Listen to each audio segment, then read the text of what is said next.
কাজ জানো না মন রে কৃষিকাজ। আজ তোমাদের সাথে একটা ঘটনা শেয়ার করছি। এটা আমার জীবনে সত্যিকারে ঘটেছে। তাই জন্যই তোমাদের সাথে শেয়ার করা। আসলে বেশ কিছুদিন আগে পয়লা বৈশাখের টাইমে নৈহাটিতে গেছিলাম। তোমরা সেই ভ্লগ অবশ্যই দেখেছো। তখন মায়ের কাছে প্রার্থনা করেছিলাম যাতে আমি জীবনে কিছু না কিছু নিয়ে এগোতে পারি। তো সেখানে জানো তো মায়ের কাছে আমি একটা জিনিস নিয়ে খুব প্রার্থনা করেছিলাম যে আমার ইউটিউব চ্যানেলটা নিয়ে আমি যাতে কিছুটা হলেও এগোতে পারি। আমি চাই এটা নিয়ে এগোতে। সেটা মনে হয় মা আমার কথা শুনেছে। তার ১০ দিন পরেই আমি আমার আইফোনটা কিনি। তো আজকেও বলতে পারো গোটা দিনটা বাড়িতে সময়টা কাটিয়েছি। অনেক কাজকর্ম করেছি, এডিটিং এর প্রচুর চাপ ছিল। সন্ধ্যেবেলা হঠাৎ করে আমার প্রচন্ড মনটা খারাপ করছিল। তাই ভাবলাম একবার ঘুরে তো আসি মায়ের কাছে। তো চুঁচুড়া চলে গেছি। চুঁচুড়া ঘাট থেকে এখন লঞ্চ পারাপার করব। সত্যি কথা বলতে গেলে আজকে আবার গুরু পূর্ণিমা। গুরু পূর্ণিমার দিনকে নাকি মায়ের মন্দিরে যাওয়া খুবই ভালো। তো এখন দেখতেই পাচ্ছ প্রায় ৭:৩০ মতো বাজে। ৮টার সময় মায়ের মন্দির বন্ধ হয়। এখনো পর্যন্ত কিন্তু লঞ্চ ছাড়েনি। আমার মনের মধ্যে একটা ভয় তো কাজ করছিলই যে যদি মায়ের মন্দিরে আমি না ঢুকতে পারি, মায়ের একবার দর্শন না করতে পারি তাহলে কি হবে? কারণ কি বিশ্বাস করো আজকে আমার মনটা খুব খারাপ ছিল। কিন্তু তারপর যখন দেখলাম যে 8:45 র মধ্যে নৈহাটি ঢুকে পড়েছি। তো তাড়াতাড়ি করে এখন ঘাট পারাপার করে যাচ্ছি হচ্ছে হাঁটতে, হাঁটতে মন্দিরে। আর তখন দেখি যে রাস্তার মধ্যে কত বড় মায়ের পুজোর লাইন পড়েছে। আর ওই দেখো আকাশের চাঁদ দেখা যাচ্ছে। তাতে আমি অনেকটা নিশ্চিন্ত হলাম যে তার মানে মায়ের মন্দির এখনো বন্ধ হয়নি। তাহলে এখন আমি ঢুকে মাকে একবার হলেও প্রণাম করতে পারবো।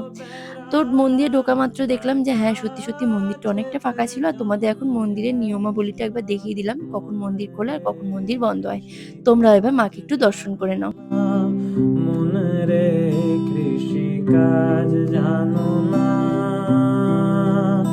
এমন মানব জমিন রইল পতিতা। মাকে দর্শন করবার পর কতটা যে আমার মনটা হালকা হয়েছে তোমাদের বলে বোঝাতে পারবো না। আমি একটা জিনিস প্রচন্ড বিশ্বাস করি, যতক্ষণ না ভগবান তোমায় টানবে ততক্ষণ তুমি সেই জায়গায় যেতে পারবে না।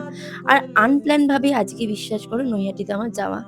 যাই হোক তারপর ওখান থেকে বেরিয়ে একটু ভাবলাম নৈহাটির ফুচকা ট্রাই করে দেখি ওখানকার ফুচকা আর এখানকার ফুচকার মধ্যে কিসের তফাৎ আছে। বিশ্বাস করো ওখানকার ফুচকা আর এখানকার ফুচকার মধ্যে একটু হলেও আকাশ পাতাল তফাৎ আছে।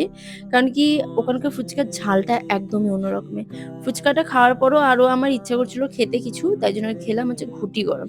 এই ঘুঁটি গরমটা কিন্তু একদম নিরামিষ, খেতেও কিন্তু বেশ ভালো ছিল। চন্দননগরের ঘুঁটি গরম আর নৈহাটির ঘুঁটি গরমের মধ্যে তো একটু হলেও তফাৎ থাকবে। তো এখন লঞ্চে দাঁড়িয়ে দাঁড়িয়ে ঘুঁটি গরমটা খাচ্ছি, তারপর লঞ্চটা ছাড়বার পর হাওয়া খেতে খেতে এখন চুঁচুড়া যাব। তার আগে তো প্রচন্ড ঝাল লেগেছে আমার। তো এখন যাচ্ছি হচ্ছে চুঁচুড়ার দিকে।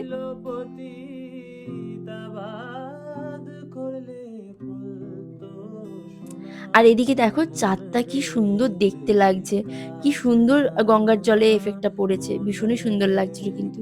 তারপর ওখান থেকে বেরিয়ে এখন যাচ্ছি হচ্ছে স্ট্যান্ডে ভাবলাম যে ধোসা খাবো, অনেকদিন ধোসা খাইনি।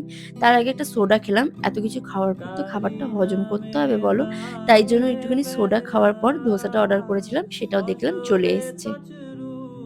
ধোসাটা কিন্তু বেশ বড় ধোসা ছিল আর খেতেও কিন্তু বেশ টেস্টফুল ছিল। ধোসার সাথে না এই রেড কালারের যে সাম্বারটা দেয় এটা আমার খুব ভালো লাগে। কেন জানি না আমার হোয়াইট কালারের সাম্বারটা থেকে এই রেড কালারের সাম্বারটা খুব ভালো লাগে। সেটা দিয়ে খেলাম, খেয়ে দিয়ে এখন বাড়ি ফিরছি। আজকে মিনি ভ্লগটা এইটুকু। আশা করি তোমাদের ভালো লেগেছে। ভালো লাগলে অবশ্যই লাইক এবং সাবস্ক্রাইব করে দিও। দেখা হবে পরের কোনো মিনি ভ্লগে।